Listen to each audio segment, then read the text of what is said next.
soy Mario Mancera. Hoy vamos a hablar de control de riesgos en la fuente, en el medio y en el trabajador. Recordemos que acorde con la GTC 45 para evaluación, eh, valoración y control de riesgos, para hacer las matrices de peligros, hablábamos que el control existente lo veíamos desde el punto de vista del control en la fuente, en el medio y en el trabajador. Y los controles propuestos o los controles de intervención los mirábamos desde la óptica de eliminación, sustitución, control de ingeniería, control administrativo y control en el trabajador. Ya tenemos videos al respecto, ya está el video de matriz de peligros y estamos haciendo videos adicionales para comprender mejor esa matriz de peligros y ahondar un poco en los puntos o ítems que en el video de matriz de peligros se vio de una manera general. Entonces vamos a ver ese control en la fuente, en el medio y en el trabajador. Tenemos una lista de reproducción con todos los videos de matriz de peligros. En los últimos 20 segundos de este video les voy a dejar el link para que accedan a esa lista de reproducción donde van a ver todos los videos agrupados, los videos relacionados con matriz de peligros. Entonces, miremos la imagen que tenemos acá. Estamos hablando de control en la fuente, en el medio y en el trabajador. Tenemos ahí simplemente, estamos esquematizando un layout, una distribución, digamos, de planta, donde tenemos aquí un equipo, una máquina que genera ruido, un reactor que genera ruido, ¿sí? Tenemos aquí un área, una mesa de control de todo el proceso y tenemos otros puntos de trabajo. En este momento pues podemos ver que hay 1, que hay 2, que hay 3, que hay 4 trabajadores. Si estos equipos que tenemos aquí generan ruido sobre el valor límite permisible, entonces eso implica que todos los trabajadores tienen que utilizar elemento de protección personal auditivo. Lo voy a hacer únicamente con esa parte, con la parte auditiva, ¿sí? La parte de ruido. Obviamente si hubiera humos, gases, vapores sería otro riesgo y tendríamos que ver también esos controles en la fuente, en el medio, en el trabajador o cualquier otro tipo de riesgo. Entonces veámoslo así para facilidad y para comprensión del tema. Entonces, ¿qué pasa si nosotros lográramos hacer un control en la fuente? Es decir, que estas fuentes que están aquí, en conjunto las dos, no generaran un valor superior al valor límite permisible de ruido. Entonces, si eso ocurriera así, es decir, la suma de las dos máquinas, en cuanto al ruido se refiere, estuviera por debajo del valor límite permisible, estos trabajadores no requerirían el uso de elemento de protección auditivo. Y ahí estaríamos haciendo un control en la fuente. Si usamos protección auditiva, pues ese control lo estaríamos haciendo en el trabajador. Vamos aquí a algunos ejemplos de lo que es el control en la fuente. Aquí estoy esquematizando simplemente una cizalla, ¿sí? Entonces, acá tenemos pues el soporte, esta parte negra, esta lámina, sería la cuchilla. Acá lo que vemos en gris, esa lámina gris, sería la lámina metálica que vamos a cortar, ¿sí? Y en este primer esquema, esta cuchilla sube y baja, ¿sí? Entonces la subimos y baja y da un golpe, o sea, cuando baja, corta la lámina de un solo golpe, ¿sí? Entonces esa cortada es de un solo golpe. Acá que estamos viendo, como si hiciéramos el control en la fuente, es decir, tenemos la misma máquina con las mismas características, pero el corte no lo hace así, sino que la cuchilla sube y baja. Entonces el corte es diferente, el corte lo va haciendo por secciones, por partes, entonces va a generar menor ruido y lo va haciendo por la presión que ejerce. O sea, algo así digamos, miremoslo así, hagamos de cuenta que esta es la cuchilla, ¿sí? Y que esta es la lámina que vamos a cortar, ¿cierto? Entonces, el primer corte, ¿cómo se haría? Lo está haciendo así, o sea, completamente sería ese corte, cae de esta manera la cuchilla, ¿sí? En el otro caso, el corte, si le pongamos, vamos a poner esto aquí a un ladito para que se vea mejor. Ya lo tenemos ahí. Y en ese caso, el corte se va a hacer de esta manera, ¿sí? Es decir, se hace así, por partes. Se va haciendo el corte por secciones. Entonces, esa es, digamos, la técnica que estamos mostrando ahí, o el procedimiento que estamos mostrando. Acá tenemos una cizalla que nos hace el corte de un solo golpe y aquí nos lo hace, digamos, por partes y por presión. Entonces vamos a tener menor nivel de ruido. Acá es un ejemplo muy sencillo, pero muy claro. Entonces, ¿qué estamos viendo en esta primera imagen? Estamos viendo que estamos martillando, estamos clavando una puntilla, ¿sí? Entonces eso pues nos va a generar un ruido. Ahora, si en vez de clavar puntilla, atornillamos, ponemos un tornillo con un destornillador, entonces ahí no vamos a generar ningún ruido, ¿sí? Y además va a tener, digamos que atornillar puede tener unas propiedades mecánicas mejores que al colocar una puntilla. Pero bueno, lo que queremos ver es la parte de ruido. Entonces, si martillamos vamos a generar más ruido, si atornillamos, o sea, podemos reemplazar el clavado de puntillas por atornillar. Bien, acá tenemos otro ejemplo. También entonces tenemos aquí un equipo que puede vibrar, que genera ruido. Entonces, si ese mismo equipo le colocamos unos amortiguadores, ¿sí? Colocamos unos resortes, pues se va a amortiguar y esa vibración va a ser menor. Otro control en la fuente que es cuando utilizamos sustancias químicas, entonces a veces usamos sustancias químicas que son muy agresivas para la salud del trabajador o son muy inflamables, ¿sí? En este caso, muy agresiva para la salud, esta que tenemos aquí. ¿Sí? Lo podemos ver por el icono, por el pictograma, ¿sí? Y acá vemos que es otra sustancia que presenta una agresividad para la salud menor. Entonces ahí estaremos haciendo un control en la fuente.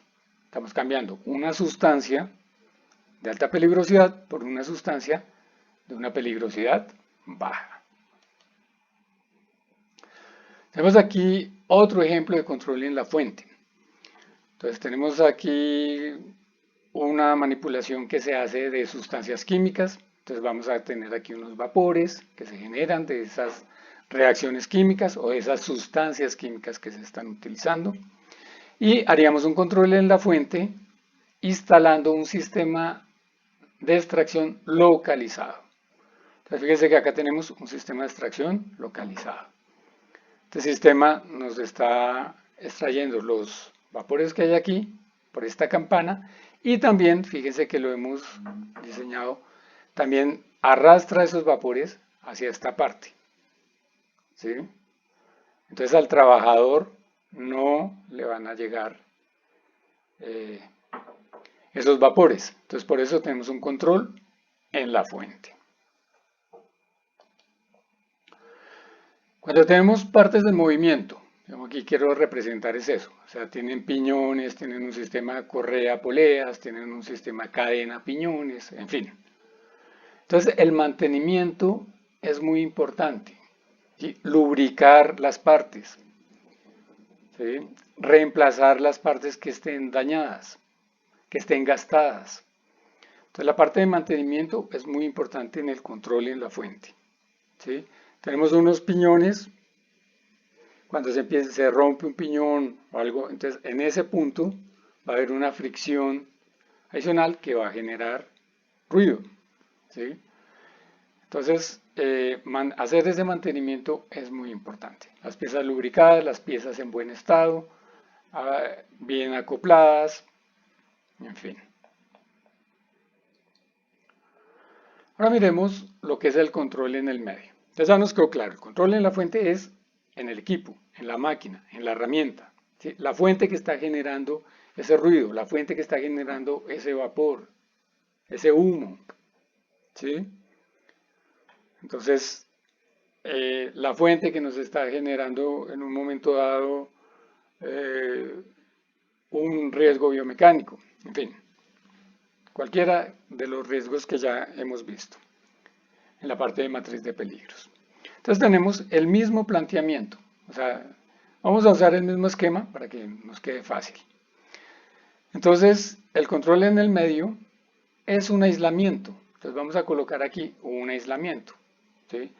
Ese aislamiento que tenemos aquí puede hacerse, por ejemplo, con esta espuma Norex. ¿Sí? Es una espuma especial para hacer atenuación. O sea, acá simplemente le coloqué una tabla para soportarla, pero pues el diseño, digamos que tiene que ser pertinente con la situación. ¿Sí? Pero entonces lo que estamos representando aquí es que tenemos un aislamiento. Ese aislamiento entonces va a evitar que el ruido que estaba por encima del valor límite permisible, que antes afectaba a toda esta área, ahora solo va a afectar a esta área, donde está el equipo. Y acá hemos colocado ese aislamiento. Entonces, los 3 trabajadores que tenemos acá ya no requieren utilizar elemento de protección personal, porque el ruido que generamos acá está por debajo de los valores límites permisibles para el uso de protección auditiva. ¿Sí? Aquí, ¿qué puede pasar? Que el trabajador que está aquí en el control, en la mesa de control, puede requerir contacto visual con los equipos. ¿Sí? Entonces, podría este aislamiento acústico tener una ventana también aislada acústicamente. ¿Sí? O podríamos tener aquí unas pantallas. ¿Sí? Que le permitan visualizar esta área y tener el control del proceso. Obviamente, el trabajador que esté a este lado tiene que utilizar elemento de protección auditiva, porque pues en esta área no se ha hecho ningún control. Bien, otro control en el medio. Entonces, estoy esquematizando otra vez el trabajador que está con las sustancias químicas. Entonces, si estas sustancias químicas no son tan agresivas, podríamos no necesitar una extracción localizada, como la que les mostré hace un rato. ¿Sí? Sino podría ser suficiente con una extracción general. ¿Sí? Vamos a tener una inyección de aire, una extracción de aire en forma general. ¿Sí? Pero ¿eso de qué depende? Depende de las sustancias que estemos utilizando. Entonces son sustancias que no son agresivas, simplemente queremos mantener una calidad del aire adecuada. Entonces en ese caso es válida una extracción general. Pero si no, requerimos una extracción localizada. Bien, el otro control que hablamos es el control en el trabajador, ¿cierto? Entonces, ese control en el trabajador no es únicamente el uso de los elementos de protección personal, ¿sí? Visual, respiratorio, para la cabeza, auditivo, para las manos, ¿sí? Para el cuerpo, en fin, sino que hay otros controles que podemos hacer con el trabajador. Entonces digamos que el básico, el que más conocemos, es ese control de usar elementos de protección personal. Pero tenemos otros controles. Entonces, aquí quiero representar que hay otro control que es la capacitación. Entonces aquí estamos capacitando y entrenando a unas personas. Una capacitación teórica, una capacitación práctica. ¿Sí? Si hay un trabajo en espacios confinados, pues hay que tener una capacitación para ese trabajo en espacios confinados. Un trabajo en alturas, ¿sí? Un trabajo en áreas clasificadas. Cuando vamos a manejar un equipo, necesitamos una inducción para manejar ese equipo con seguridad. Entonces tenemos que ver todos los riesgos que nos genera ese equipo, esa máquina, esa herramienta. Entonces cuando un trabajador ingresa a un área, va a manejar una máquina, equipo, herramienta, ¿sí? Tiene que recibir la inducción acorde con lo que va a hacer. Entonces, una inducción que le va a indicar la forma correcta de manejar ese equipo, los riesgos que representa el manejo de ese equipo, las medidas de control que debe tener para manejar ese equipo, máquina o herramienta. ¿Sí? Entonces, es no importante, sino básico, fundamental, la capacitación y el entrenamiento de un trabajador como una medida de control para disminuir, digamos, los accidentes de trabajo o las enfermedades laborales. Otro control en el trabajador, ¿qué es? Acá estamos esquematizando simplemente un equipo donde hay una condición de riesgo, un equipo donde hay una condición menor, que nos estamos refiriendo a la parte de amortiguación. Acá el equipo está anclado al piso, acá el equipo está sobre el piso, pero está anclado a unos sistemas de amortiguación. O sea que acá tenemos un riesgo menor en cuanto a vibración y en cuanto a ruido. Entonces también se puede rotando a los trabajadores. Este trabajador va a estar medio tiempo acá y medio tiempo acá. Y este trabajador va a estar medio tiempo acá y medio tiempo acá. Se turnan. Entonces así podemos disminuir el efecto, por ejemplo, del ruido, de la vibración. Vamos a estar menos tiempo acá, entonces estoy menos expuesto y puede que esté estando 4 horas y 4 horas, puede que quede bien y no requiera utilizar un elemento de protección personal, o puede que sí lo requiera, pero de todas maneras estoy disminuyendo ese peligro al hacer rotación. Bien, entonces espero que haya quedado claro ese control en la fuente, en el medio y en el trabajador. Recuerden que en los últimos 20 segundos del video va a aparecer el link a la lista de reproducción de matrices de peligro, donde vamos a encontrar otros videos adicionales para que tengamos muy claro ese concepto de lo que es la matriz de peligros. Eso era lo que quería entonces contarles esta vez y nos vemos en el próximo video.